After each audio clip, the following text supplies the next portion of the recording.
kemana-mana, gamis, jenggot, siwak dulu kan, kopiah, simbol gitu kan, sampai ke pinggir lapangan pun, pokoknya nggak seru lah, ambil nonton bola, siwakan gitu kan, yang orang Arab juga gitu-gitu banget. Gitu. Sehingga jangan sampai ketika kita beragama, kita kehilangan rasa kemanusiaan kita. Jadi terlalu cepat membidahkan orang, bahkan sesama Islam, mengkafirkan orang. Gimana ceritanya kamu kok beriman, beragama? Nah orang dakwah itu kan mengajak mereka ke Islam. Nah udah masuk Islam lo keluarin. Bid'ah lo, kafir lo kan gitu. Nah, bukannya dakwah itu memasukkan orang ke Islam. Bahwa nanti ada perbedaan pendapat, ya itu biasa. Tapi untuk pemula, sebaiknya ambil satu mazhab dulu. Dan kalau sudah ada di satu masjid, orang sholatnya seperti itu, dan itu adalah mazhab dari 4. Jangan dirubah. Karena itu Ahlus Sunnah wal Jamaah juga. Selamat datang di Rukun Podcast. Assalamualaikum Ustaz. Waalaikumsalam warahmatullahi wabarakatuh. Masya Allah, terima kasih sudah berkenan untuk hadir di Rukun Podcast ini Ustaz. Saya terima kasih juga dapat undangan, dapat kesempatan. Masya Allah. Nah, buat sahabat Rukun mungkin sudah sering ya melihat di YouTube, kemudian di dakwah-dakwah kajian-kajian bersama Ustaz Bahtiar Nasir. Nah, memang kita khusus mengundang antum ini Ustaz. Kita tuh pingin bahas sebenarnya gimana menurut antum atau pengalaman antum nih perjuangan dakwah nih selama ini. Nah, pilihan dalam hidup untuk berdakwah itu udah pilihan paling tepat. Apakah dia sebagai karir atau sebagai pilihan hidup atau ke profesi, ya apapun istilah kita, memilih jalur dakwah itu yang tidak akan berujung pada kesedihan, tidak berujung pada penyesalan, tidak berujung pada kemiskinan. Semua berakhir seperti para pendahulu kita, para nabi dan rasul, para sahabat, sekeliling para nabi, para tabi'in, tabi'in, ujungnya ya kemenangan, kemuliaan, kehormatan. Tentang dinamika, ya semua profesi, semua pilihan-pilihan itu pasti ada dinamikanya. Tapi kan beda. Pertarungan mereka menghadapi kompetitornya dalam kebatilan misalnya, atau pertarungannya jelas. In takunu ta'lamun fa innahum ya'lamun wa tarjuna minallahi ma la yarjun. Kalau kamu merasa susah, sakit, luka, mereka juga sama. Bedanya kamu punya gantungan harapan ya Allah, kalau mereka nggak ada harapannya. Jadi pilihan dakwah ini pilihan hidup yang paling tepat. Kenapa? Dari sisi apa? Karena kita memilih suatu perjalanan menjadi penerus risalah Rasul itu adalah pilihan yang pasti untung, pasti menang, pasti mulia. Kalau yang lain kan masih so-so lah. Tapi antum dari awal muda dulu Ustaz, sudah kepikiran untuk fokus di bidang dakwah? Ya qadarullahnya ya. Orang tua sih awalnya. Ya ngomporin dulu. Kan saya dulu di Jakarta tuh sudah pemain bola di klub-klub. Sebelum pemain bola backgroundnya ya? Sebelum ke Gontor tuh, ya badan saya udah 172 tingginya. Dan saya hobi gitu kan, masuk ke klub. Nah, ada dapat duit tuh dari situ tuh. Ya mimpi lah macam-macam. Gabung sama senior. Dulu kan kalau kita jadi anak gawang aja udah happy kan, nonton di Senayan, di pinggir gitu kan, atau klub lagi nonton, kita pakai seragam gitu kan. Terus orang tua saya bilang, kalau kamu jadi pemain bola, paling umur 30-40 kamu nggak dipakai lagi. Ada masa pensiunnya. Iya, tapi kalau kamu jadi ulama, dia bilang, walaupun sekarang belum ya, kamu mati pun orang masih merasakan manfaat kamu. Ya anak SMP digituin belum nyambung dong. Iya. Ya belum nyambung, tapi entah ayah saya baru dapat kesurupan dari mana kali ya. Kesurupan malaikat gitu ya. Akhirnya waktu itu mau masuk pesantren berarti? Tamat SD udah diminta, saya nggak mau. Tamat SMP, saya juga sebetulnya belum mau. Tapi mungkin karena doa orang tua. Ini doanya juga pesan ya buat orang tua.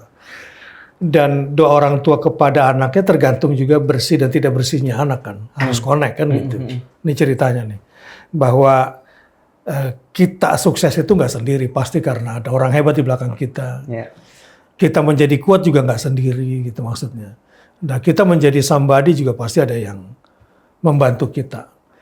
Jadi saya pulang sekolah itu ketika teman-teman nih udah mau pilih SMA mana nih ceritanya.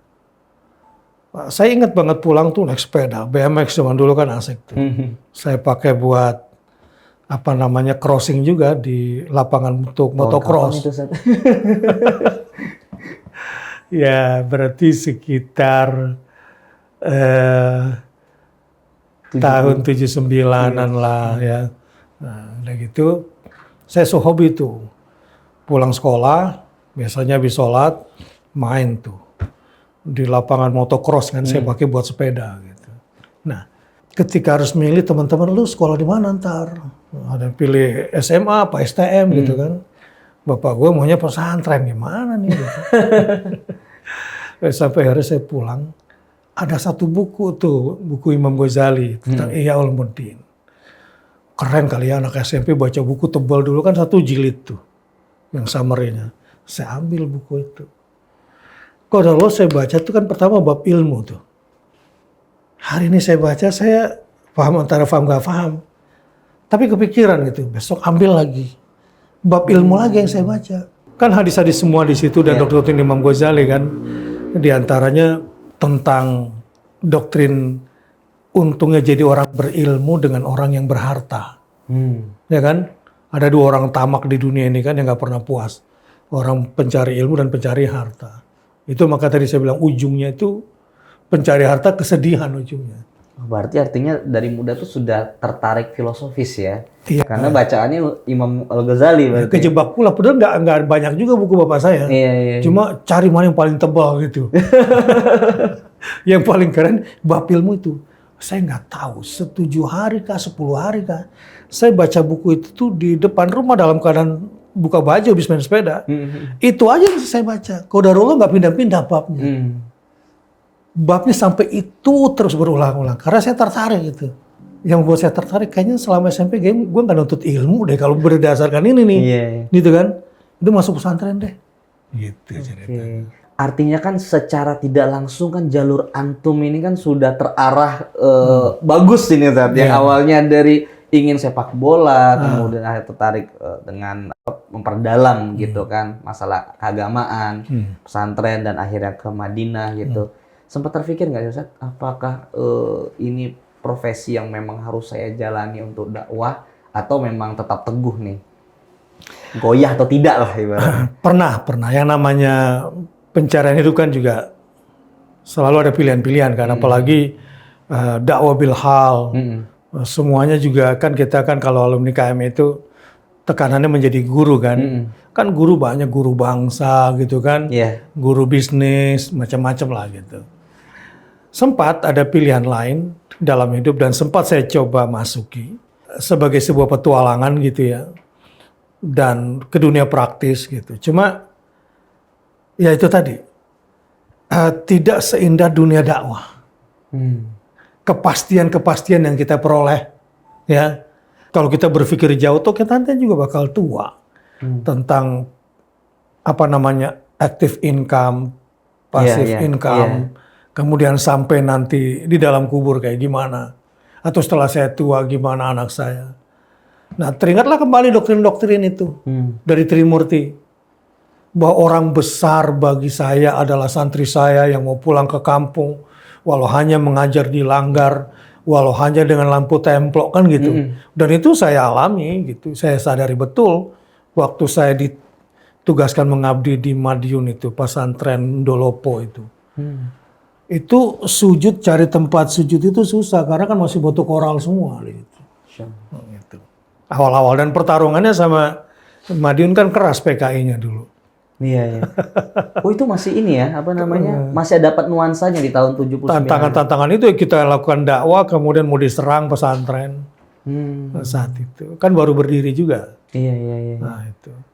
Nah jadi sebagai seorang pemuda yang visioner gitu kan, pilihan hidup. Apalagi setelah kita baca riwayat-riwayat para sahabat gitu kan. Mantap sudah dijalanin dan memang di bidang Quran pula. Padahal saya kuliahnya syariah gitu. Kecenderungan saya memang di Quran, tapi kenapa pilih syariah? Karena memang yang dibutuhkan pada saat itu bukan qiraat. Di Madinah kan kalau Quran itu tekanan di qiraat dan tahfidz. Nah, sementara fikih itu sangat dibutuhkan di masyarakat. Iya. Ya, nah disitulah saya ambil. Dari Muqaranah yang udah kita pelajari di Gontor, di sana juga dipelajari. Walaupun di sana banyak juga tarjihnya kepada Hanabilah atau Hambali, ya tapi tetap saya kembali pulang dakwah ya Syafi'i. Sesuai dengan kontur budaya fikih orang Indonesia yang nggak boleh diganti gitu. Karena kan ketika kita berdakwah nih, ini buat teman-teman yang baru hijrah biasanya tergantung gurunya nih. Iya, nah itu relate Gitu kan? banget itu, Ustaz. Jadi kadang-kadang menimbulkan persoalan di masyarakat. Kebetulan gurunya alumni Madinah, sangat dikagumi. Mazhabnya Hambali secara fikih. Allahu Akbar gini hadisnya. Enggak salah, tapi jangan salahkan yang begini juga. Nah, setelah kita konferensi di tingkat internasional para ulama di dunia, kalau ingin sesama umat Islam itu rukun, nah gitu. Ada kaidah-kaidah yang harus kita pegang. Satu dari sisi akidah, harus Ahlus Sunnah wal Jamaah. Kalau sudah dicampur pakai Syiah, udah pasti perang.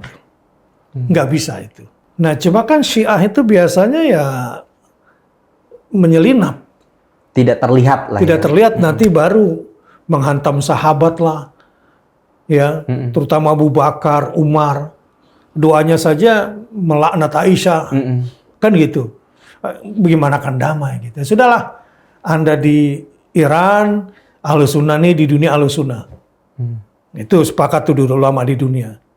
Nggak usah juga coba-coba ditakrib, dideket-deketin gitu.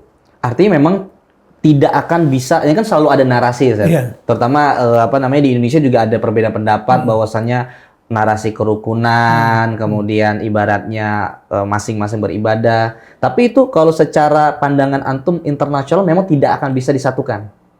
Udah terbukti berulang-ulang. Terakhir misalnya almarhum Syekh Al-Qardawi bikinlah organisasi besar, kemudian takrib mendekatkan. Itu udah berjilid-jilid bukunya, teorinya pecah juga. Jadi ketuanya Ahlus Sunnah, wakilnya Syiah berantem juga akhirnya. Kenapa? Kalau versi Ahlus Sunnah ada mustarahah, tidak ada keterus-terangan. Jadi dia masuk kayak menggunting dalam lipatan gitu. Ya ibadahnya bagaimana akan bersatu kalau melaknat Abu Bakar? Iya. Melaknat Umar. Kalau udah melaknat itu kan berarti pangkal agama sudah dia rusak. Iya. Melaknat Aisyah. Kemudian dengan doktrin-doktrinnya. Nah kalau mau tetap aman udahlah. Secara agama Anda bisa di negeri masing-masing. Yang kedua, rukun dalam pengertian di antara agama begini. Kalau sudah ada satu mazhab fikih di satu kaum, dan itu dari Ahlus Sunnah wal Jamaah, misalnya al-mazhab al-arba'ah, 4 mazhab itu sudah ada.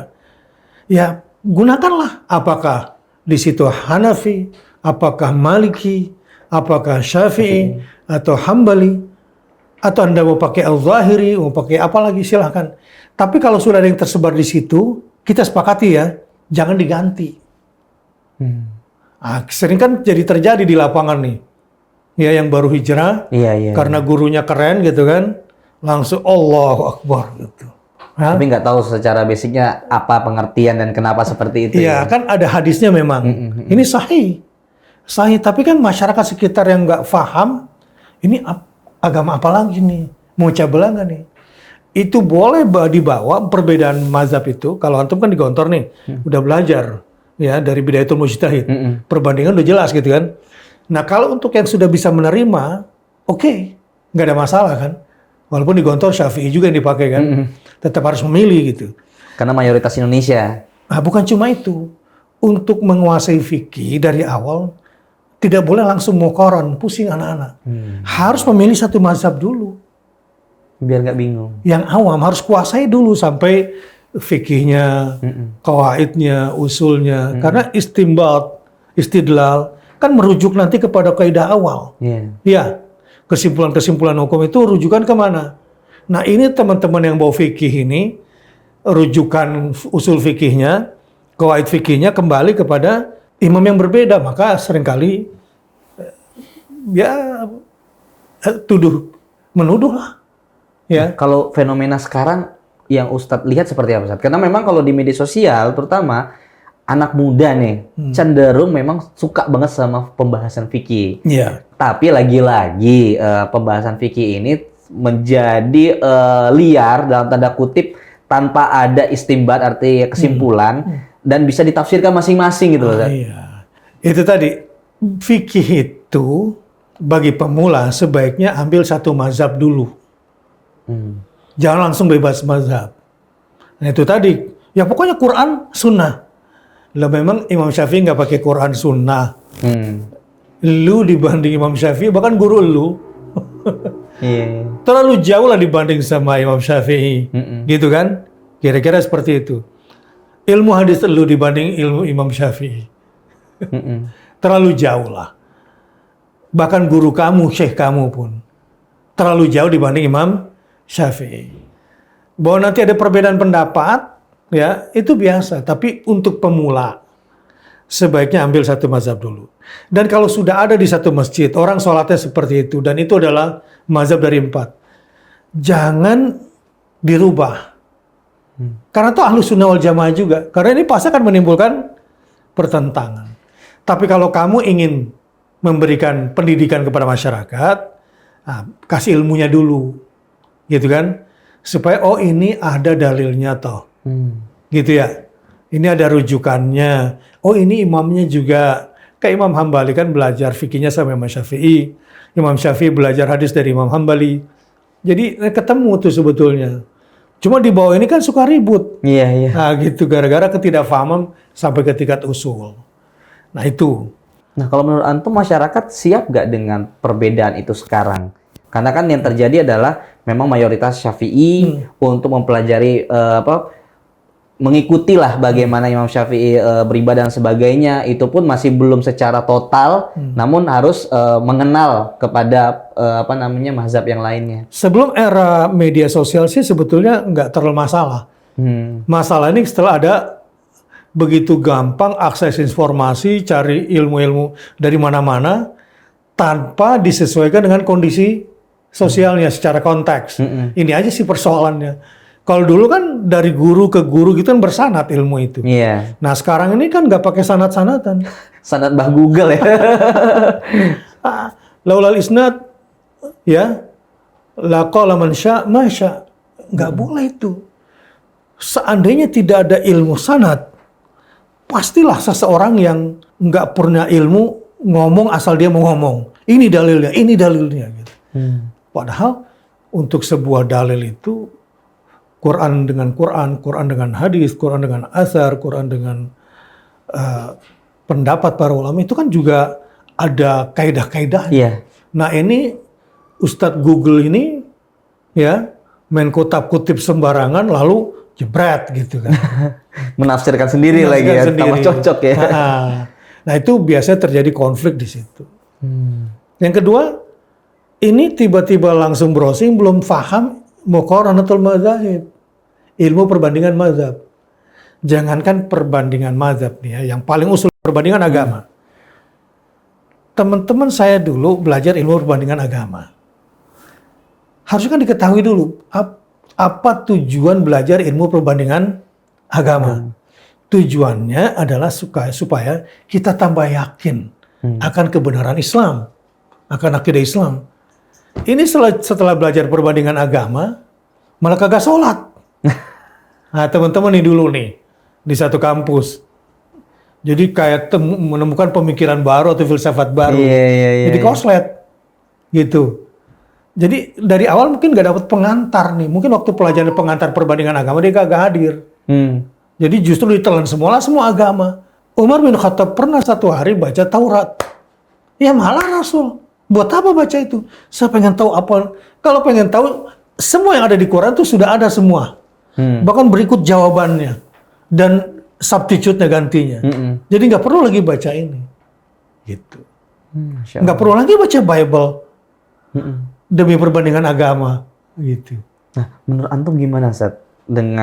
Maksudnya sekarang kan sudah terlihat nih, banyak perbedaan-perbedaan ini justru mengikis ibaratnya semangat hijrahnya anak-anak muda, teman-teman ini, karena perbedaan itu ngerasa, wah kamu harusnya seperti ini, harusnya seperti ini. Nah, menurut antum seperti apa bagusnya? Yang mulai melemah nih ya, semangatnya dalam berhijrah untuk belajar fikih. Karena ada satu sisi teman yang hijrah bagus gitu kan, tapi memang mau nggak mau dia punya pandangan yang berbeda, dan karena pandangan yang berbeda itu agaknya akhirnya menjauh. Ada juga yang memang tidak ada perubahan gitu kan, dan sejatinya memang seperti itu, dia punya perbedaan. Jadi kayak bukannya jadi nongkrongnya makin asyik ini ibaratnya, walaupun silaturahmi dan sebagainya, ini malah menjauh, Ustaz. Seperti apa itu, Ustaz? Kalau menurut saya sih itu fenomena awal, umum terjadi, biasa terjadi. Ya mungkin karena dia terlalu ekstrim awal hijrahnya nih. Iya. Terlalu ekstrim dan terlalu simbolik. Biasanya ekstrim, simbolik dengan casing. Iya. Nah, itu kan jadi aneh kelihatannya. Kalau anak pesantren kan nggak gitu. Iya. Yang kelihatan lu pakai sorban nggak pakai sorban ya biasa aja. Terbiasa dengan tanpa sorban juga mungkin kan. Kita ke masjid bawa sejadah, pakai sarung, harus pakai gesper. Di lapangan kita pakai celana training kan gitu. Iya. Nggak mesti ke lapangan pakai gamis juga. Iya. Nah, karena ini baru hijrah biasa lah ya. Semuanya harus serba seperti yang dia saksikan casingnya. Iya. Nah, itu normal. Normal kayak begitu. Nanti saya kasih solusinya. Sehingga timbullah gesekan-gesekan, perbedaan di antara temen. Nggak asik dia. Kan gini kan, hanya gara-gara beda tipis. Ya. Yang kedua, ini proses pendewasaan. Nggak mungkin nggak ada perbedaan ini antara ulama. Semakin tinggi ilmunya, pasti kan semakin tinggi tingkat perbedaannya. Benar nggak? Al-Quran itu kan kadang kayak berlian. Semua sisinya tuh berkilau. Lu melihat dari sisi sains, lu dapat. Ya, filsafat, dapat. Mau sisi praktis kehidupan kesehari-hari juga dapat. Itu yang saya sebut tadi normal, gesekan-gesekan itu. Yang penting mentalnya adalah bahwa kita harus rukun selalu gitu kan. Harus selalu mendahulukan persaudaraan kita ini. Nah, disinilah persoalannya. Kadang teman-teman yang berhijrah ini belum tahu dasar kita beragama tujuannya apa. Ya, bukan menang-menangan, bukan keren-kerenan, bukan banyak-banyakan pengikut. Dakwah itu ya mengajak manusia kepada Allah. Apa maksud kepada Allah? Kepada agama Allah. Apa maksud kepada agama Allah? Kepada Islam. Islam yang mana? Alladzi ja'a bihi Muhammad sallallahu alaihi wasallam. Kepada agama yang dibawa oleh Muhammad sallallahu alaihi wasallam. Jadi Nabi harus menjadi rujukan kita, bukan imam-imam kamu. Ya, ini kata guru saya. Apalagi kalau sampai pada tingkatan doktrin, nggak boleh mengundang ustadz lain. Wah, ada parah gitu. Nah, itu dia tuh. Maksudnya kita ini khawatir, makanya rukun ini salah satu visinya adalah jangan sampai ustadz itu menjadi cara kita untuk tidak ihtiram, tidak hormat. Padahal kan perbedaan pandangan itu kita bisa saling menghargai, apalagi namanya ustadz ya. Kita sehebat apa sih santrinya gitu kan. Nah, satu lagi. Rumus nih kalau bagi yang hijrah mau bertahan kuat. Kadang terbalik praktek di lapangan. Ini hijrah nih.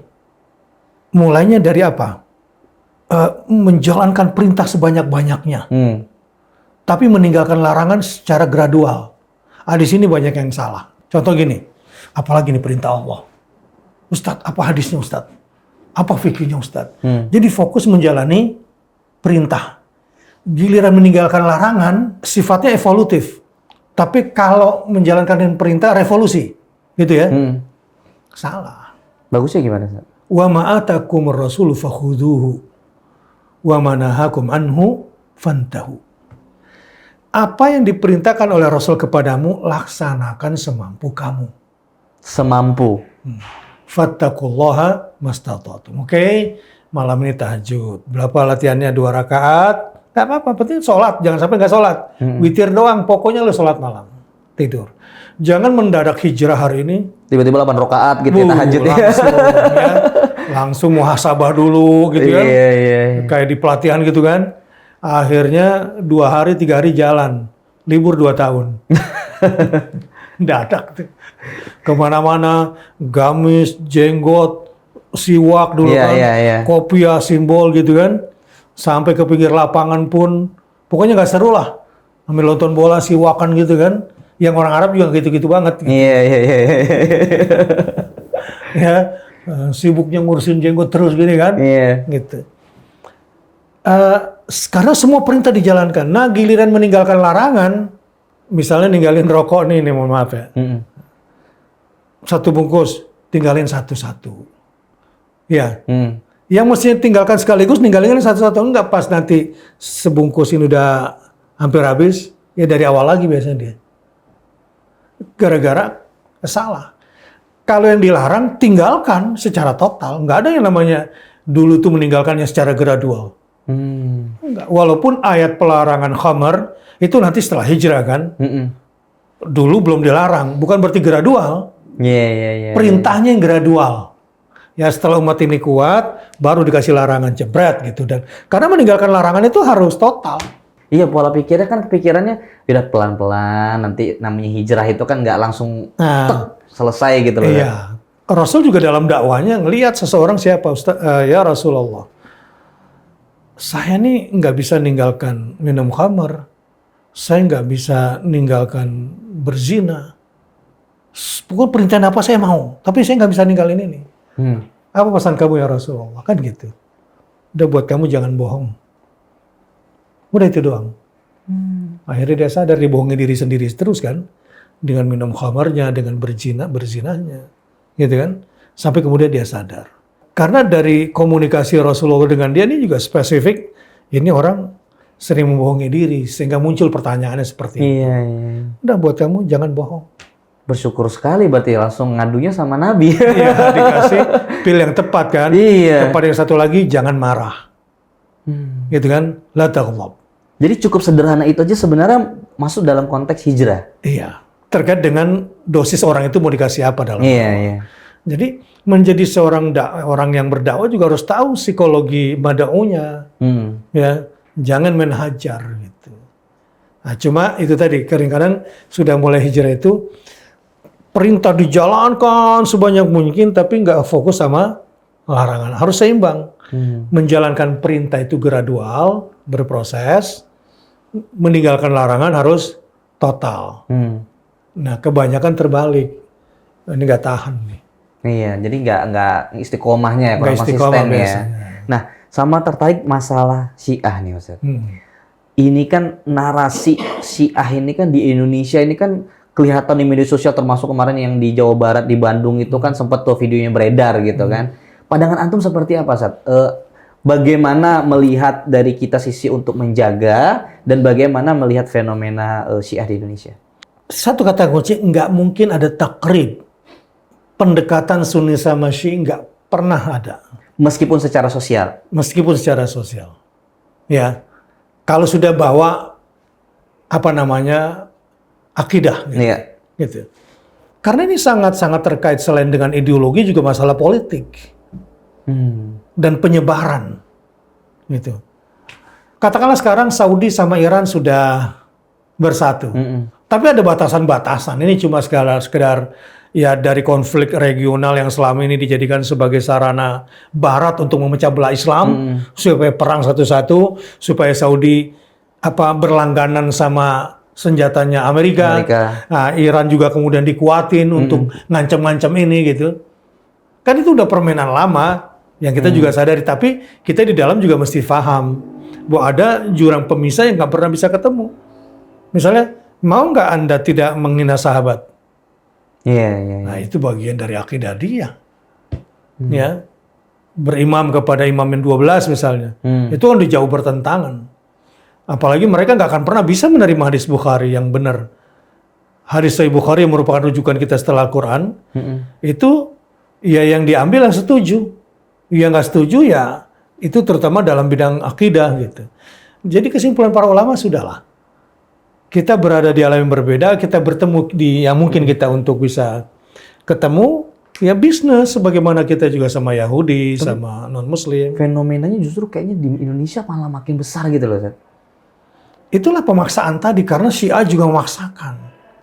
Padahal si Sunni nggak memaksakan Sunni ke Iran. Iya. Ya Karena udah memang secara identitas sudah sangat berbeda gitu ya. Udah. Ya dianya aja yang begitu. Nah, bagaimana cara untuk kita sebagai anak muda yang awam, pembelajaran segala macam, akhirnya tahu, oh ini identitasnya seperti ini, dan cara menjaganya seperti apa, Ustaz? Kalau kita bicara soal ini sangat-sangat politis sekali.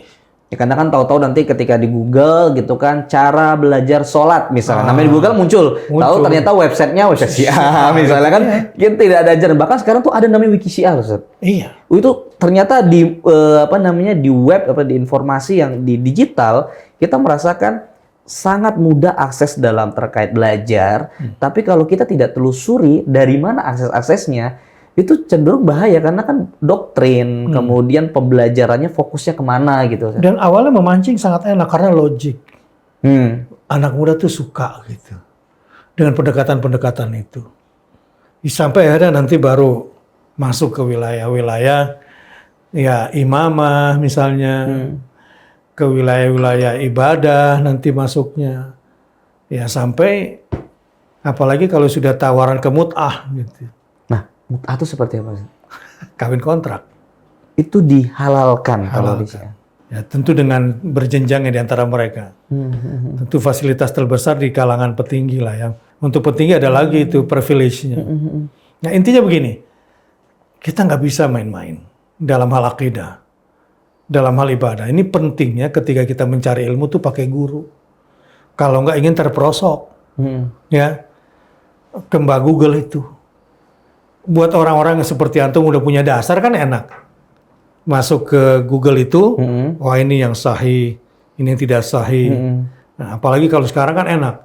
Untuk ngecek hadis ini sahih apa enggak kan kita tinggal masukin satu kalimat. Iya. Iya. Dari sumber resmi yang sudah kita punya. Misalnya Al-Bahats Al-Hadisi. Nah, itu yang paling gampang itu. Jadi keluar semua itu. Jarh wa ta'dilnya bahkan sampai keluar. Bukan cuma periwayatannya. Iya. Itu keluar semua itu. Nah tapi kan yang nggak pahamin langsung masuk ke Google karena nggak pakai guru. Jadi saran saya buat anak-anak muda yang lagi hijrah, senang sama agama, harus jelas gurunya. Ya jangan cuma main browsing aja. Jadi belajar sama guru satu atau banyak tidak masalah? Nggak masalah. Terutama pada guru-guru yang sesuai dengan disiplin ilmunya. Kan ahli tafsir sendiri. Nggak mungkin dia menguasai fikih secara keseluruhan. Iya. Yang fikih nggak mungkin juga menguasai tarikh secara keseluruhan. Iya. Iya. Nah, sirah belum tentu menguasai tarikh. Yang tarikh juga belum tentu kalau dia nggak mendalami sirah nabawiyahnya. Jadi semakin banyak guru, ya semakin bagus sesuai dengan disiplin ilmunya. Artinya mungkin sahabat-sahabat rukun juga perlu tahu ustadz itu belajarnya ada fokus tertentunya gitu ya. Ada yang tadi fokus jadi fikih, tafsir gitu ya. Mungkin hadis khususnya gitu. Jadi memang itu kenapa belajar itu harus dipahami Ustadz ini fokusnya kemana dan belajar ke siapa gitu ya Ustadz. Masya Allah. Ustadz nih boleh kasih pesan juga nih Ustadz buat sahabat rukun agar tetap menjaga rukunnya nih Ustadz. Rukun Indonesia nya karena sebagai channel muslim kita ingin apapun pandangannya ketika hijrah kita saling menghargai nih Ustadz. Pertama tentu yang paling penting nih, al-insaniyah qabla tadayyun. Mempunyai prinsip-prinsip kemanusiaan sebelum melebih-lebihkan dari standar agama sendiri. Maksud saya begini, beragama itu ya juga berkemanusiaan. Sebelum kita bertauhid asma wa sifat, tauhid uluhiyah kan rububiyah dulu. Ya. Bagaimana kita mengenal Allah sebagai pencipta, sebagai pemelihara, pengatur yang menguasai semua urusan manusia, yang bisa memperbaiki urusan manusia, pemberi rezeki manusia. Ya. Itu ayat di Quran itu luar biasa, mengajarkan kita untuk mengenal Tuhan lewat semua ciptaannya, termasuk manusia. Kan gitu. Nah, sehingga jangan sampai ketika kita beragama, kita kehilangan rasa kemanusiaan kita. Jadi terlalu cepat membidahkan orang bahkan sesama Islam. Mengkafirkan orang. Gimana ceritanya kamu kok beriman, beragama? Nah orang dakwah itu kan mengajak mereka ke Islam. Nah udah masuk Islam lo keluarin. Bid'ah lo. Kafir lo kan gitu. Nah, Bukannya dakwah itu memasukkan orang ke Islam. Kalau ada yang bid'ah, lihat dulu, nggak boleh kata bid'ah itu dilempar sembarangan. Bid'ah itu nggak bisa disematkan kepada muqallid. Bid'ah itu ditujukan kepada guru yang mengajarkan syariat baru. Pengikut nggak bisa dibilang mubtadi' di situ. Oh, baru tahu ya Ustaz. Iya, kan ini sering, lu bid'ah lo. Iya. Nah, beda kan yang buat syariat baru. Nah, gue cuma ikut-ikutan kok, taklid. Jadi yang beda yang ngajarin itu. Bukan jamaahnya? Bukan jamaahnya. Nah, gitu. Kemudian setelah al-insaniyah qabla tadayyun ya, belajar tauhid itu rububiyah kan. Kita mengenal Allah dulu lewat semua ciptaannya. Ya. Baru naik kepada masalah uluhiyah, pada kedalaman asma wa sifat. Kita belajar agama tuh tertib seperti itu. Jadi kalau belajarnya benar, insya Allah beragama juga benar. Pasti mau rukun, ya enggak? Ya. Misalnya ada rumus yang kita pegang, al-ilmu qabla al-amal. Berilmu sebelum beramal. Kalau kadang-kadang kan teman-teman lagi hijrah, yang penting amal. Yang penting amal, ya enggak. Selanjutnya adalah mengenal Islam sebagai agama tasamuh. Selain dia agama universal, ya, dia juga agama yang tasamuh, toleran. Bahwa benar al-haqqu min rabbik. Kebenaran itu datang dari Tuhan. Tetapi melihat ayat itu juga harus dibarengi dengan kelembutan hati ya.